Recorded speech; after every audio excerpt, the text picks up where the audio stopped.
Welcome back, everybody. I did not put out a fishing video last week. This week I am going to do a video, but spoiler alert, there's no fishing in it. I've been busy between work. I had to travel for a week for meetings, as well as doing some honeydews around the house and landscaping. The other thing I did was I got my trailer finally delivered and comes from Canada, and that's what I'm going to talk about today. So as the sticker says there, this is an off-grid trailer, is the manufacturer. So it is made for overlanding and kind of going anywhere your vehicle can go. So I'm going to do a quick walk around. I'm going to be using this for hunting. Oni and I will be spending a lot of time in this on the road at some point. And I'm going to go fishing, staying at the trailhead, going into difficult to reach places, and basically my Tenkara base camp. So I'm going to start here in the back. So here's a bunch of storage shelves, and these are adjustable shelves. I bought some front runner flat packs, and these are just some chalks and things, tool kit. Haven't loaded it out yet. Just starting to play with it. I literally got it a day or so before I left, and there's the pooch there. How you doing, buddy? Yes, you're getting big. So storage area in the back. You can see there's a big rack up on top, or maybe you can't, but that's has a roughly 1,000-pound static load rating. And the big thing about these off-grid trailers is there's not a stick of wood in them. So, mold and mildew resistant. It's a steel C-channel frame, and everything above the frame is basically aluminum and insulation, that sort of stuff. But it comes out of Edmonton, Alberta. And on this side, so we've got the propane tank that kind of runs the show, obviously. It's not a big one, but it's not really needed on this one. So in this little cabinet here, you've got the on-demand water heater, an external shower. It's got some, additional lighting, things like that. This is a propane heater for the unit. And some of these things I'm showing you are options. And anyway, so on-demand hot water and a heater. And I'll talk a little bit more about that when I get inside. This little awning up on top, this will actually swing out, and when you unzip it, it drops down, and so it's an external shower, and you're able to get it away from the unit itself so you don't spray water and have some room and that sort of stuff. Water fill there, obviously. It actually has a 31-gallon water tank that's underneath the shelving back here. That is a 50-degree departure angle. So again, it's built for off-road, and it will go anywhere you dare take your vehicle. And I have there's a couple stabilizer jacks back there, and then a receiver hitch. So if I wanted to add a bike rack, that sort of stuff, or any sort of travel storage rack, I could do that as well. Let's see. I'll talk about the inside in a minute. I'll just continue around here. But the main thing, and it's not shown, it's hard to tell here. I mean, you can see how thick this door is. This thing is built like a tank. I mean, it's built to take abuse and go everywhere. So on this side of this front storage box, it's a dual battery system. I've got a 2,000 watt inverter there, and then just some additional storage that I haven't really filled up yet. I've got, the trailer comes with, and I'm going to take this off my shirt. It comes with a storage box up here, so I can put my pontoon boat or firewood or anything I want up here, and be able to, there's enough holes in it that I'm be able to bungee anything in there. Spare tire, obviously, shore power. It's rigged already for solar power. I don't have the panels with it yet, but I will.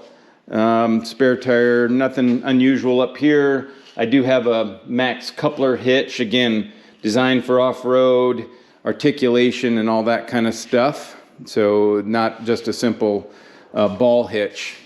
On this side of the storage, or this box up front, is a dual zone fridge freezer. This is a 69 liter unit, and it's on this slidable tray, locking tray, and you have a freezer on one side and refrigerator, or you can make them the same or switch them around. So dual zone, and you can kind of decide what you want the zones to be. So pretty cool. That will be nice to have when I'm on the road. And that will hold quite a bit there at 69 liters. Then let's see what's in big deal on this side.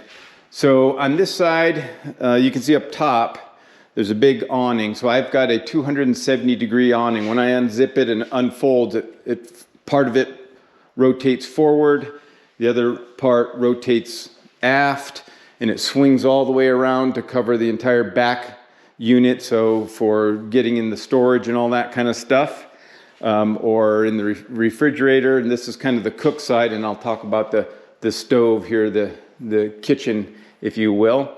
So a big awning. You can actually get walls that will zip onto this awning, and it comes out quite a ways. I don't have the walls yet. I may or may not get them in the future, but we'll see. And then on this side, so this is the stove, essentially.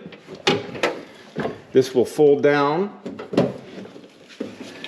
and it latches, has a slot in the door, or in the stove that sits on the door.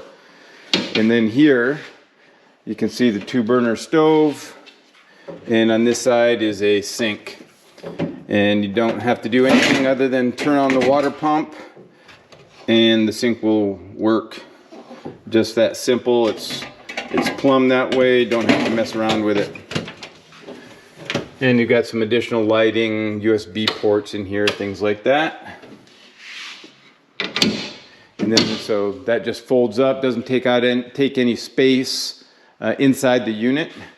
And down here, you've got a drain valve for that sink, and they have a pipe here, a little PVC deal that you can screw on. It runs down to the ground. You can either just drain it onto the ground or attach a hose and kind of lead it away from the unit so you're not stepping around in a puddle. So that's kind of it for the outside, if I can recall. It does have 21 inches of ground clearance. This doesn't have the fancy upgrade long arm suspension or anything like that, but you can see it's very clean. And you know, 20, I guess there's 20 or 265 70 17s, if I remember right, 265 70 17s, essentially the same as what's on my Tacoma.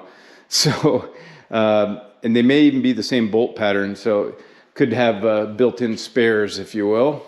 So let's take a quick look on the inside, and let's see, I'm actually going to go around the other side because that's where the lighting is. It does have electric brakes. The weight of this unit is only 1,700 pounds dry. So it is very lightweight. So it can be towed by small vehicles. I mean, most of the people that get these sort of things are driving either small pickups but more often than not, you know, some Jeeps that are jacked up and rigged for off-road. So I'll turn on, it's got dimmable lights in here. I didn't get any of the shelving up here, but it's got a max fan, remote control there. So you can suck air in, out, set it to a timer, whole bunch of stuff. This is a full queen bed in here, so 60 by 80. And it's, you know, 4 inches thick of foam, and it's quite comfortable actually. And then on this side, so I'm going to take this off my shirt again. So on this side, these are all just storage areas, and it goes, gosh, it must be 2 feet or more in there and all the way in the back. So there's a ton of storage in here, and same thing up there, there's more storage. in all three of these, and you can make little tables out of them. So from here, you've got the heater control unit where it blows in, exhausts or blows the heat. Light switch. This is the control. I'm sorry, I said that backwards. This is the control for the heater. This is for the inverter, so I can turn the inverter on and off if I want to plug in anything. 110 here. Right now the battery's on a float, just charging. USB ports up there. So very well thought out. Everything that I saw on these units was just the fact that it was just, as bomb-proof as you can get.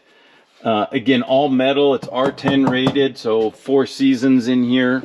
Obviously, you would just have to drain the water. Not designed for, heating the water tank itself. So you can dry camp, though, in cold weather.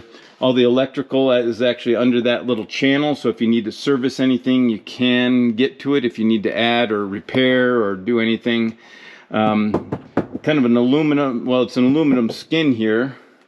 And so if I wanted to add things, I've seen modifications where people, drill holes and add rivets and things like that to add whatever they want to. Got external lights, all LED, of course. Window shades that roll down, windows go up on the bottom, but it is just super sturdy.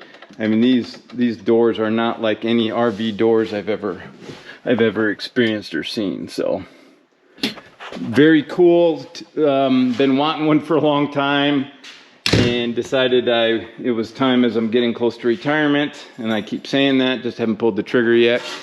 But this will be my toy for traveling the state, checking out all the Tenkara streams that I want to, and camping at trailheads, and taking Oni over there when he's trained to go after birds with me. So that's it in a nutshell, folks.